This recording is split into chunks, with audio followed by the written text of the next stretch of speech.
নমস্কার, ঠিক সন্ধ্যে 6টা নিউজ 18 বাংলা জেলা থেকে সরাসরি নিয়ে আপনাদের সঙ্গে রয়েছে আমি তমশ্রী। আজ সকাল থেকেই খবরের শিরোনামে ঘাটাল শিশু মেলা, আর সেই ঘাটাল শিশু মেলা নিয়েই মারামারি। অরবিন্দ স্টেডিয়ামে ধুন্ধুমার পরিস্থিতি। সাংসদ দেবের সামনেই দুপক্ষের মারপিট, দেব এবং শঙ্কর দলুই গোষ্ঠীর লাঠালাঠি, আর দুপক্ষের মারপিটে আহত বেশ কয়েকজন।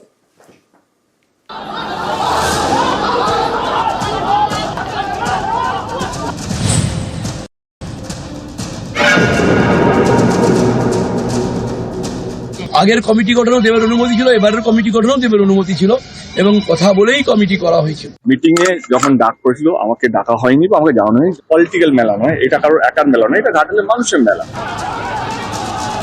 হাতাহাতি, মারামারি, বাঁশ লাঠি দিয়ে মার,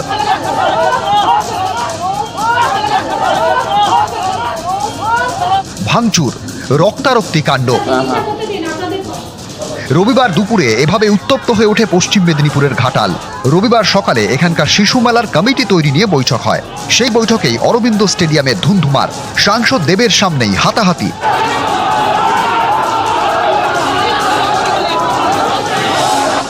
শিশু মেলা রাস কার হাতে থাকবে এই নিয়েই অশান্তি।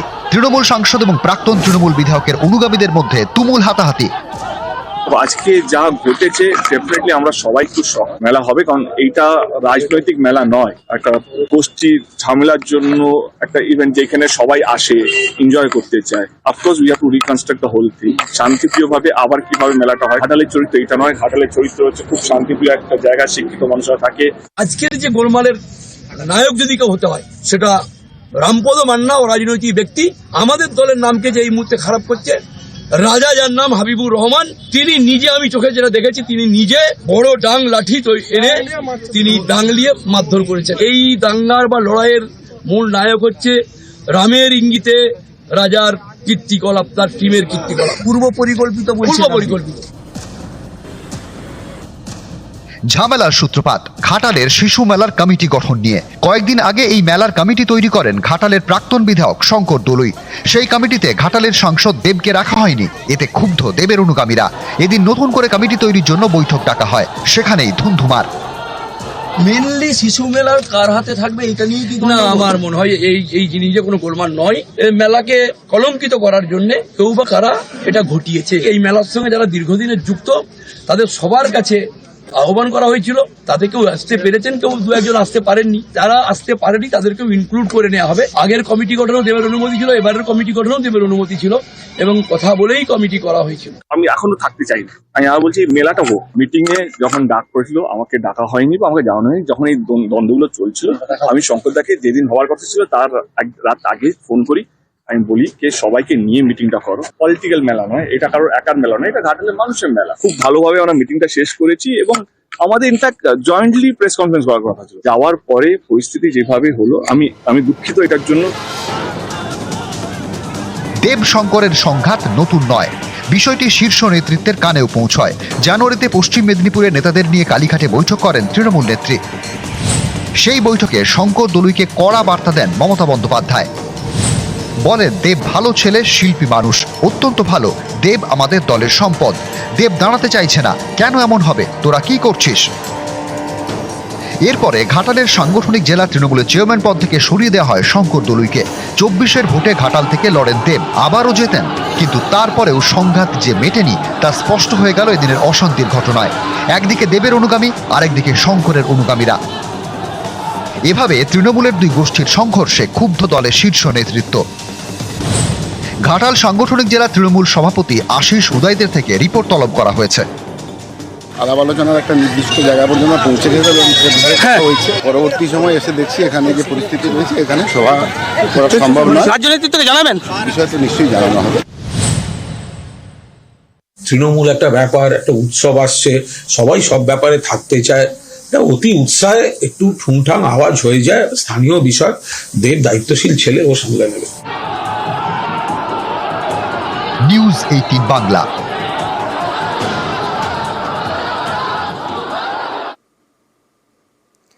ঠাকুরদার বাড়ির বাথরুম থেকে 5 বছরের একরত্তির দেহ উদ্ধার। ময়নাতদন্তের প্রাথমিক তদন্তে কি উঠে এলো দেখাবো। একটা ছোট্ট বিরতির পর দেখতে থাকুন জেলা থেকে সরাসরি।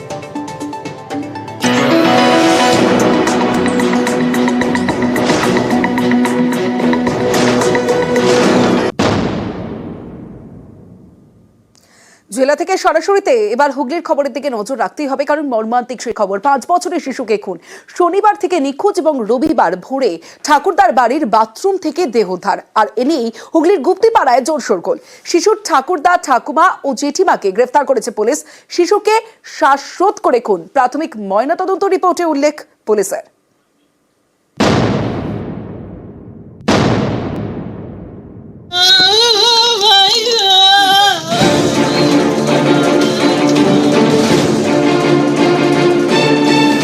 শনিবার সকাল থেকে নিখোঁজ, রবিবার ভোরে দেহ উদ্ধার। হুগলির গুপ্তিপাড়ায় 5 বছরের শিশুকে খুন। 5 বছরের শিশুর নাম স্বর্ণাভ সাহা, হুগলির গুপ্তিপাড়ার বাদাগাছিতে বাড়ি। ছেলে আমার খুবই ভালো। আমার ছেলে কোনো সময় মুখে কোনো বাজে কথা, কোনো কথা কিছু বলে না। নয় কৃষ্ণ মন্ত্র সারাদিন ঠাকুরের নাম করবে, সারাদিন গান করবে, তো আচার অনুষ্ঠান এগুলো খুব ভালোবাসে। নিজের বাড়িতে 10 মিনিট আমি রাখি না, কারণ শ্বশুর সারাদিন খিস্তি খামার করতে থাকে কারণে অকারণে। স্থানীয়দের দাবি, শনিবার সকাল থেকে স্বর্ণাভর খোঁজ পাওয়া যাচ্ছিল না। এই নিয়ে বলাগড় থানায় অভিযোগ জানানো হয়। এলাকায় শুরু হয় তল্লাশি। ড্রোন উড়িয়ে স্নিফার ডগ এনেও তল্লাশি চলে, কিন্তু শিশুর খোঁজ মেলেনি। রবিবার ভোরে শিশুর বাড়ির পাশেই তার ঠাকুরদার বাড়ির বাথরুম থেকে দেহ উদ্ধার হয়। আমরা এখন দাদু, ঠাকমা আর জেম্মার বিরুদ্ধে আছি। এরা মানুষ ভালো না। আমার দিদিকে খুব টর্চার করতো ওরা 3 জন। এবার ওরা খুব তর্কে ছিল। ওর প্রতিশোধ ওই বাচ্চাকে দিয়ে নেবো আমরা। ফকির বাড়ি, তান্ত্রিক বাড়ি যায়, এটা আমরা জানি। এরা যায়, একটু কিছু হলেই যায়, এটা জানি। কিন্তু এইটা যে করবে এটা আমরা ভাবতে পারিনি। নৃশংসভাবে মারা হয়েছে। প্রথমত ঠোঁটগুলো কালো হয়ে গেছে, দাঁতের মাড়িগুলো কালো হয়ে গেছে। এইগুলো তো খুব গলাটা নৃশংসভাবে মারা হয়েছে। এখানটা চিপে এখানটা পুরো ব্ল্যাক স্পট পড়ে গেছে। বাড়ির লোক ছাড়া অন্য কেউ করতে পারে না। স্থানীয়দের দাবি, স্বর্ণাভর মা বাবার সঙ্গে ঠাকুরদা, ঠাকুমা এবং জেঠুর পরিবারের সম্পর্ক ভালো নয়। সেই পারিবারিক বিবাদের জেরে কি প্রাণ গেল 5 বছরের শিশুর? থ্রুআউট দিস প্রসেস 3 জনকে ডিটেইন করা হয়েছে এবং ওদের ইন্টারোগেশন চলছে। শম্ভুনাথ সাহা, ছাইমা রানী সাহা এবং টুম্পা মজুমদার সাহা, যে জেঠিমা আছে আর দাদু আর ঠাকুমা আছে। কি অনুমান করা হচ্ছে বা কি বলা এখন মুশকিল আছে, বাট ডেফিনেটলি যখন ওখানে পাওয়া গেছে everything, we have found something. তো কি আছে কি না ওটা আমাদের পুলিশ কাস্টডিতে নেওয়ার পরে ইনভেস্টিগেশনে আমরা বলি। হুগলির গুপ্তিপাড়া থেকে সোমনাথ ঘোষ, নিউজ 18 বাংলা। হুগলির পর এবার নদিয়া। নাবালিকাকে খুন করে পুঁতে দেওয়ার অভিযোগ প্রেমিকের বিরুদ্ধে। ঘটনাটি ঘটেছে নদিয়ার ভীমপুরে আদাপোতা গ্রামে। অভিযুক্ত প্রেমিক ফারুক মণ্ডলকে গ্রেফতার করেছে পুলিশ। জানা গিয়েছে গত শুক্রবার থেকে নিখোঁজ ছিল ওই নাবালিকা। পরে পরিবারের পক্ষ থেকে থানায় অভিযোগ দায়ের করা হয়। তদন্তে নেমে পুলিশ ওই যুবককে গ্রেফতার করে। আর তাকে জেরা করেই পুলিশ জানতে পারে নারায়ণপুরে দেহটি পোঁতা আছে। মাটি খুঁড়ে তোলা হয় নাবালিকার দেহ। যে ছেলেটা তুলে নিয়ে এসেছে সেই ছেলেটা আমার মেয়ের ভালোবাসতে চাচ্ছিল, কিন্তু আমার মেয়ে ওই ছেলেটার ভালোবাসে না। আমার মেয়ের অন্য জায়গায় বিয়ে ঠিক হয়ে গেল। আমার মেয়ের রাতে 1টার সময় টুটিছে, এরা গিয়ে ষড়যন্ত্র করে গিয়ে তুলে নিয়ে চলে এসেছে। যে ছেলেটা তুলে নিয়ে এসেছে সেই ছেলেটার কাছেই আমি ফোন করেছি। সেই ছেলেটা আমার ঠিকানা বলেনি, উল্টো করে গালাগালি দিয়েছে। কিন্তু ওই ছেলেটা মেরে ফেলে দিয়েছে, বুক খালি করেছে। কত কষ্ট করি আমি মানুষ করেছি। ছোট থেকে আমার স্বামী মারা গেছে, মা মারা গেছে। আমি কষ্ট করি ছেলেটাই মানুষ করেছি, কিন্তু যে মেরেছে কিন্তু তার আমি ফাঁসি চাই। ও যে মনে মনে কি করেছে আমরা কি করে বলবো, আমরা জানিই নি। ও আমাদের সাথে কিচ্ছু বলে না, বারবার ফোন করতে আমি দেখিনি। আপনার ছেলেকে তো পুলিশ গ্রেফতার করেছে। কমপ্লেনের বেসিসে আমরা স্পেসিফিক কেস স্টার্ট করেছি। যে প্রাইম অ্যাকিউজড আছে তাকেও আমরা অ্যারেস্ট করেছি এবং এখানে ইনফরমেশন অনুযায়ী আমাদের এখানে মনে হয়েছিল বডি ছিল, সেটা আমরা রিকভারি করলাম। তবে আমরা পিএম রিপোর্টে পুরো স্পেসিফিক কোয়ারি করব। সব কিছু আমরা ওখান থেকে জিজ্ঞেস করে ডাক্তারের ওপিনিয়ন নিই। আমরা টোটাল 7 দিনের পিসি চেয়েছি, এখনও আছে আন্ডার প্রসেস।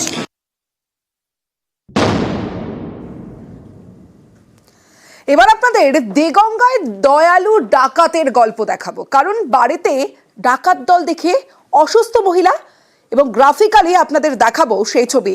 বাড়িতে ডাকাত দল ঢোকে বাইকে করে, 3টি বাইকে 6 জনের ডাকাত দল বাড়িতে ঢোকে। আর ডাকাত দল দেখে অসুস্থ মহিলা, আর সেই অসুস্থ মহিলাকে এক ডাকাত মা বলে সম্বোধন করেন। এক ডাকাত সদস্য তিনি বলেন,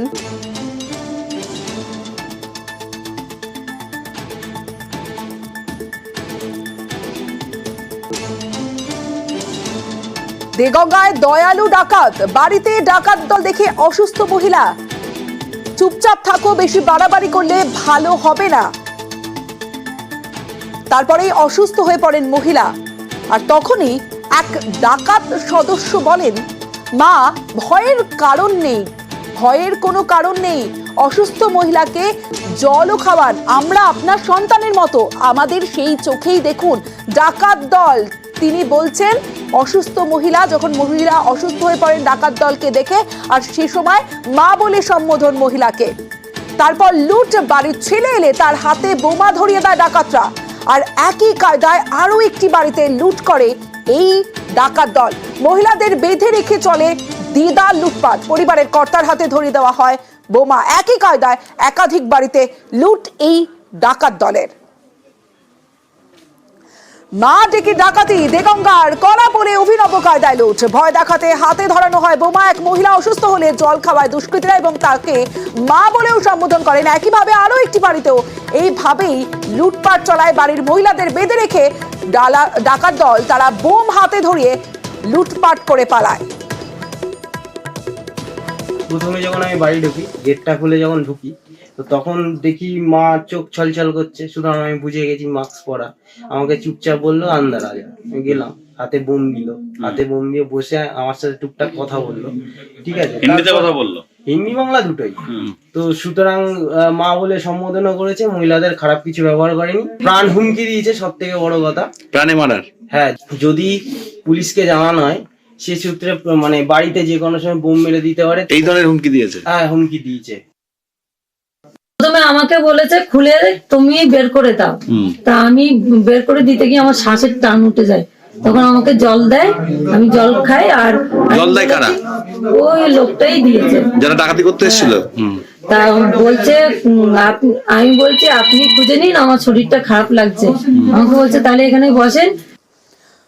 উত্তর 24 পরগনা দেগঙ্গা, সেই দেগঙ্গায় পর বাড়িতে গান পয়েন্টে লুটপাট, 2-3টি বাইকে চড়ে হানা দেয় 8 ডাকাত। আর কাজ হাসিলের পর গয়না টাকা নিয়ে অবাধে চম্পট, পরিচয় গোপনে মুখ ঢেকে হানা দুষ্কৃতীদের। ডাকাত দলের খোঁজে সিসি ক্যামেরায় নজর পুলিশের। 7-8 জন এসছে, এবার আমাকে ধরেছে। ধরার পরে পিস্তল দেখিয়েছে। এবার আমি হাত ছিনিয়ে ঘরে গেছি, গিয়ে আমার বড় যাকে দিদি বলে বিশাল জোরে ডাক দিয়েছি। আমার বড় যা নেমে আসে, বড় যা নেমে এসছে। এবার দুজনকে ধরে পিস্তল দাঁড়াটা দেখিয়েছে, দেখিয়ে আমাদের এই ঘরে খাটে বসিয়ে দিয়েছে। করে এবার হাতে সোনার আসতো, কানের মানে ছিল, খুলে নিয়েছে। আর বলছে দে, চাবি দে, নাহলে যা পিস্তল দিয়েছে মেরে দেবো। এবার সঙ্গে সঙ্গে চাবি দিয়ে দিয়েছি, আলমারি খুলে দিয়েছি, সব বের করে নিয়ে গেল। উপরে গেল খানিক, নিচে করলো, মুখে বাঁধা, চোখ দুটো বের করা, আর সব জ্যাকেট ট্যাকেট গায়ে দেয়া। মাথায় হেলমেট কিছু না, চিনতে পেরেছি? ওই যে হনুমান টুপি পরে না, চিনতে পারিনি। আমি কাজের থেকে ঘরে আসি, এসে বাইক রেখে আমি ঘরে ঢুকেছি। ঘরে ঢোকার সঙ্গে সঙ্গে আমাকে এরকম দা নিয়ে ধরে বলছে চেঁচামেচি করবি না।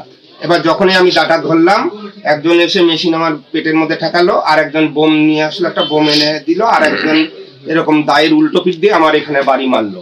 বাড়ি মারছে, চেঁচালেই তোকে কপিয়ে দেবো। আমার বাড়ি থেকে 2-2.5 হাজার টাকা মতন ছিল, ওগুলো নিয়েছে। আর সোনা দানা নিয়েছে, ফোন নিয়েছে। চিনতে পেরেছেন কি অবস্থায় ছিল? সবাই ওই টুপি পরা ছিল, আর সঙ্গে আবার রুমালও বাঁধা ছিল। মুখের দিকে তাকাতে দিচ্ছে না, তাকাতে গেলেই ওই দায়ের উল্টো পিঠ দিয়ে বাড়ি মারছে। আমরা প্রত্যেকটা এন্ট্রি এক্সিটটাকে কভার করে নাকা লাগিয়েছিলাম এবং সব ধাবা, হোটেলগুলো, যতগুলো জায়গাগুলো আছে, we have checked all those. এই যে হয়েছে, আমরা এটাও পেয়েছি কি এরা আগে একবারও করেছে, নেবারিং ডিস্ট্রিক্টে ঘটনা হয়েছে, সেম মোডাস অপারেন্ডি এখানে দেগঙ্গায়ও ঘটেছে। তো এবার আমরা দুইজনেরই টিমটা মিলিয়ে এটাকে কাজ করছে, আশা করছি আমরা পেয়ে যাবো। সিসি ক্যামেরার কি ফুটেজ দেখা গেছে কিছু? ওটা গ্রাম এলাকা, তো as of now CCTV footage আমরা পাইনি, কিন্তু আমরা গ্রামের ঢোকার এন্ট্রি এক্সিট গুলোটা চেক করব।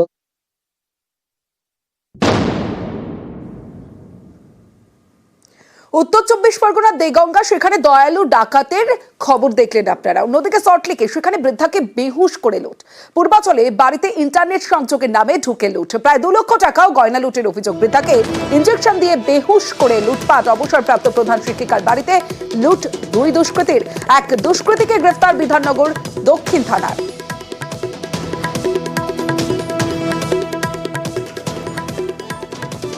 গতকাল দুপুরবেলা বিধাননগর দক্ষিণ থানার অন্তর্গত পূর্বাচল হাউজিং এস্টেটের 71 বছর বয়সী একজন মহিলা ছায়া সেনগুপ্ত আমাদের কাছে অভিযোগ জানান যে গতকাল সকালে 2 জন ব্যক্তি তার বাড়িতে আসেন, তার ইন্টারনেট সার্ভিস পরিষেবা দেওয়ার জন্য তার বাড়িতে আসেন এবং সেখানে একটি ইনজেকশনের মাধ্যমে তাকে অচেতন করে দেওয়া হয় এবং তার বাড়ি থেকে বেশ কিছু সোনার গহনা, টাকা চুরি করে নিয়ে যায় এবং 2টি মোবাইল ফোন চুরি করে নিয়ে যায়।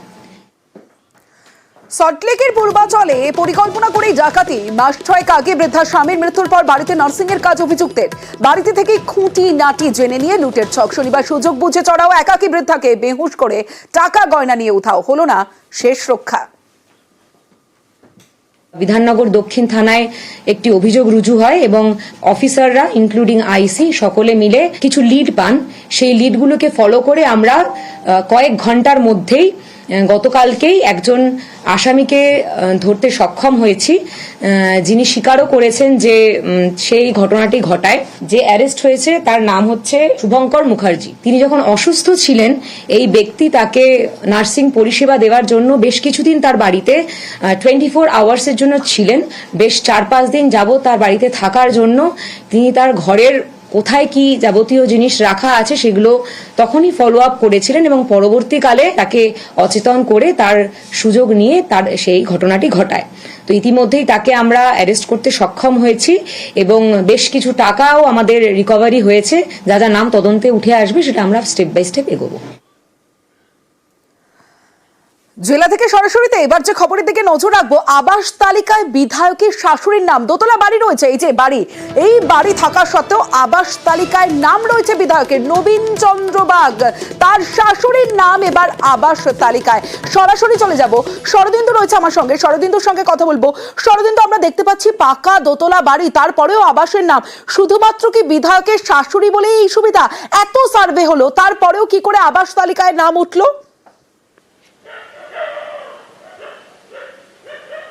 একেবারে এই প্রশ্ন কিন্তু এলাকার বাসিন্দারা তুলছেন, যারা বলছেন যে যাদের বাড়ি নাই, যাদের প্রকৃত বাড়ি পাওয়ার কথা, তাদের নাম তালিকায় থাকছে না, অথচ যাদের দুতলা বাড়ি তার নাম থাকছে। এই যে নবীন চন্দ্র বাগ বিধায়ক খণ্ডঘোষ, তার শাশুড়ি খাঁপাড়ায় তার শ্বশুর বাড়ি, সেখানে দেখা যাচ্ছে যে একেবারে দুতলা বাড়ি রয়েছে তাদের, অথচ তাদের নাম আবাস তালিকায়।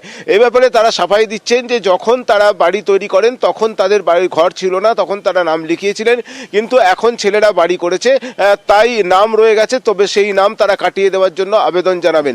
শুধু যে এই যে বিধায়কের শ্বশুর বাড়ি নয়, তার পাশে আমরা দেখছি যে খণ্ডঘোষের যে প্রধান, সেই প্রধান মালতী সাঁতরা, তার বাড়িতেও কিন্তু তারও দুতলা বাড়ি রয়েছে, নীল সাদা রঙের দোতলা বাড়ি। ধন্যবাদ শরদিন্দু। আপনাদের দোতলা বাড়ি দেখছি, আবার দুটো ছেলে করেছে, দুটো ছেলে করেছে, কিন্তু আমি তো অনেকদিন আগে ধরে নাম দিতাম বাড়ি বাড়ি, ছেলেরাও করে নাই। আর আমি ছোট অনেক অল্প বয়সে বিয়ে হয়েছে আমার, বাড়িটাতেই থাকি সারা জীবনই। বাড়িটা যখন থেকে আমার বিয়ে হচ্ছে, সার্ভে করতে এসেছিল। হ্যাঁ, তো কি বললো তারা? বললো তো যে এই বাড়িতে আমি তো আপনাকে তো বাড়ি পাওয়া দরকার, এই বাড়িতে আগে সারা জীবন যখন রয়েছে এই বাড়ি পাওয়া দরকার। এবার ছেলেরা করেছে, ছেলেরা তো আপনাকে দেখেন না, দেখেন আপনার ছেলেরা? আপনার বৌমা তো বাড়িতে আছে, বড় বৌমা? বড় মামা এখানে থাকে, ঘরটা বাগান হয়নি বলে। আচ্ছা, নাহলে এমনি ওখানে বড় বৌমা? হ্যাঁ, এখন ছোট বৌমা ওখানে থাকে। আপনাদের দোতলা বাড়ি তো, তা সত্ত্বেও বাড়ি? অনেকদিন আগে নাম দেওয়া ছিলেন, তখন এটা আমাদের এই জায়গাও তো আপনার দাদুর নামে, একই তো জায়গা না? এটা আলাদা বলো, এটা আলাদা বলো। আচ্ছা, বলছি প্লট আলাদা হলো, এটা কি করা যায়? একজনকে দোতলা বাড়ি সত্ত্বেও আর একজনকে বাড়ি করবে? আপনারা তো বিধায়কের মানে শালা বাবু না, আপনি ওনার সম্বন্ধে হন, দু ভাইয়ে করেছেন, কিন্তু আপনার বাবাও তো অংশগ্রহণ করেছিলেন বাড়ি তৈরিতে। মাটি বাড়িকে দেখিয়ে সামনে যে দোতলা বাড়ি, তার দিকে বাড়ি নেওয়া কি ঠিক হয়েছে? আমাদের অলরেডি সার্ভে দিয়েছিল যেগুলো।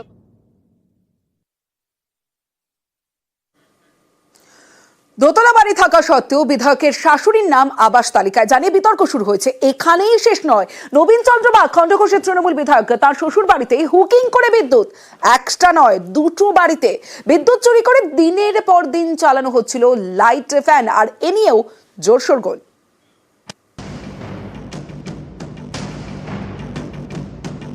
পূর্ব বর্ধমানের খণ্ডঘোষের তৃণমূল বিধায়ক নবীন চন্দ্র বাগ, এটা তাঁর শ্বশুর বাড়ি, দোতলা বাড়ি, কিন্তু এই বাড়িতেই লাইট জ্বলে, ফ্যান চলে হুকিং করে, চুরির বিদ্যুতে।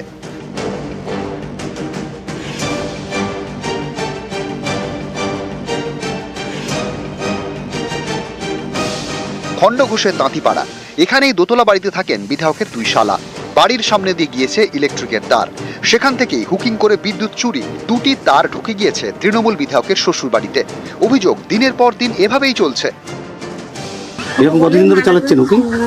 বেশি না, ছিল এটা। দুটো বাড়িতেই কি মানে হুকিং করা আছে? না না, এটাই রিসেন্ট করলাম। আর ওই বড় বাড়িটাতে হুকিং করা? না, ওটা এখন কারেন্ট নিয়ে নেয় বলে এখন দিয়ে আছে। দোতলা বাড়ির পাশেই মাটির বাড়ি, এটাও তৃণমূল বিধায়কের শ্বশুর বাড়ি। এখানে থাকেন বিধায়কের শ্বশুর এবং শাশুড়ি। বিদ্যুৎ চুরি করে এই বাড়িতেও জ্বলে লাইট, চলে ফ্যান।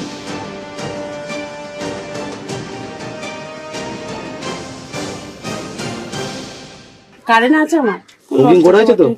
হ্যাঁ, হয়নি তো, এটা তো অন্যায়। ঠিকই আপনি দেবেন নাকি? রাখবো। তৃণমূল বিধায়কের বক্তব্য, এটা শ্বশুর বাড়ির বিষয়, কেউ অন্যায় করলে প্রশাসন ব্যবস্থা নেবে। ঠিক আছে, আমরা এগুলো এসডিসি ডিপার্টমেন্টকে বলবো, এগুলো একটু ফিল্ড ইনকোয়ারি করে ভেরিফাই করে ব্যবস্থা নেওয়ার জন্য। বর্ধমান থেকে শরদিন্দু ঘোষ, নিউজ 18 বাংলা।